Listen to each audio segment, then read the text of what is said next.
Trip coordinator, നമ്മൾ ഇന്നത്തെ എവിടേക്കാണ് പോകുന്നത്? അപ്പൊ രാവിലെ 6 മണിക്ക് രാമക്കൽ മേട് കയറണം വിചാരിച്ചു. കാര്യം സമയം ഇപ്പൊ 10:15 രാവിലെ 6 മണിക്ക് എണീക്കണം എന്ന് പറഞ്ഞായിരുന്നു ഇന്നലെ കിടന്നത്.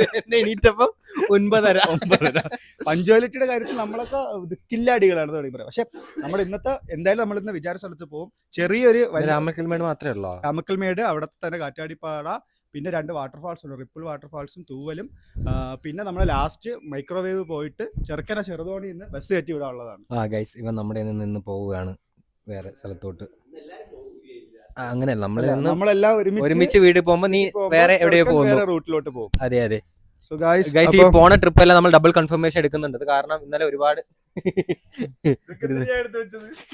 എന്താണ് കൊടുന്നൊടുപ്പെന്ന് പറഞ്ഞ് ചാച്ചു കൊണ്ടുവന്ന സാധനമാണ് ഗൈസ്. പക്ഷെ ഇന്നലെ ഭയങ്കര ചൂടായിരുന്നു, ഫാൻ ഉണ്ടായിരുന്നു കിടന്ന്. ഇവന്മാർക്ക് ട്രിപ്പിനെ പറ്റി 2 അഭിപ്രായം പറയാം. ഇതൊക്കെ നേരത്തെ കൊണ്ടുവന്ന് നടന്നത് ഞാൻ ഇങ്ങനെ കണ്ണിൽ വെച്ച് കിടന്ന് ഉറങ്ങായിരുന്നു. വണ്ടി ഭയങ്കര പാടായിരുന്നു ഗായ്സ്. ഇങ്ങനെ വണ്ടിയിൽ വെട്ടം ഇങ്ങനെ അടിച്ച് നിനക്ക് ജാക്കറ്റ് ആണോടാ? ട്രിപ്പിനെ പറ്റി രണ്ട് വാക്ക്.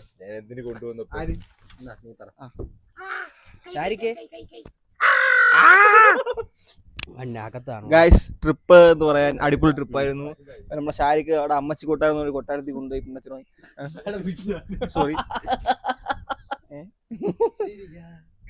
സോറി ഗൈസ്, ഷാരിക്ക് നമ്മളിന്ന് അമ്മച്ചി കൊട്ടാരത്തിൽ കൊണ്ടുപോയി. വളരെ മ്ലാച്ചമായിരുന്നു. അവന് ഷാരിക്ക് മുമ്പും പോയിട്ടുണ്ടെന്നാണ് നമ്മൾ പറഞ്ഞത്. അവിടുത്തെ അപ്പൂപ്പം കയറ്റി കഥ പടച്ചു എന്ന് പറഞ്ഞു. അങ്ങനെ അതിനുശേഷം അവനോട് നമ്മൾ തിരിച്ചിറങ്ങാൻ നേരത്തെ അപ്പൂപ്പ പേടിപ്പിച്ചോണ്ട് വരും നിപ്പ്. അത് നമ്മളിങ്ങനെ സ്ഥലത്ത് ഇറങ്ങി അപ്പൂപ്പ ഇങ്ങനെ നിൽക്കുന്നു, കമ്പം വെച്ചോണ്ട്.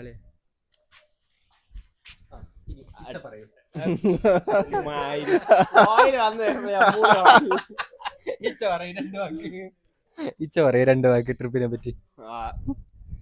ഇന്ന് നമ്മൾ ആദ്യം തുടങ്ങിയത് തന്നെ തുടങ്ങിയ സ്ഥലം തന്നെ മറന്നു. ഇന്ന് തുടങ്ങിയില്ലടാ, ഇന്ന് തുടങ്ങാൻ പോണേ ഉള്ളൂ. ഇന്നലെ തുടങ്ങിയതാ പാഞ്ചാലിമേട്. പാഞ്ചാലിമേട് എന്ന് പറയുന്ന ഒരു മേടാണ്. അപ്പൊ നമ്മള് തണുപ്പൊന്നും പ്രതീക്ഷിക്കാത്ത ഒരു മേട്. അത് കണ്ടില്ലേ, ചെവിയിലേക്കാൻ ചാച്ചു അതും കൊണ്ടാണ്. പിന്നെ പോയ ചാർലിക്കുളം, മോശം പറയരുതല്ലോ, കുഴപ്പമില്ലായിരുന്നു അല്ലേ? ചാർലിക്കുളം കൊള്ളായിരുന്നല്ലോ. അത് കഴിഞ്ഞിട്ട് പോയ ഇനി പറയാനുള്ളത് ബംഗ്ലാവ്. എല്ലാവർക്കും സാറ്റിസ്ഫാക്ഷൻ ലെവൽ. നിങ്ങൾ അവിടെ പോയി നിൽക്കരുത്, നിന്ന് കഴിഞ്ഞാൽ തലയിൽ കൂടെ ഓട് വീട് മരിക്കും. കൊട്ടാരം എന്നൊക്കെ പറഞ്ഞ് നിങ്ങളെ കൊണ്ടുപോകും. കൊട്ടാരം ജിപ്സം വെച്ച്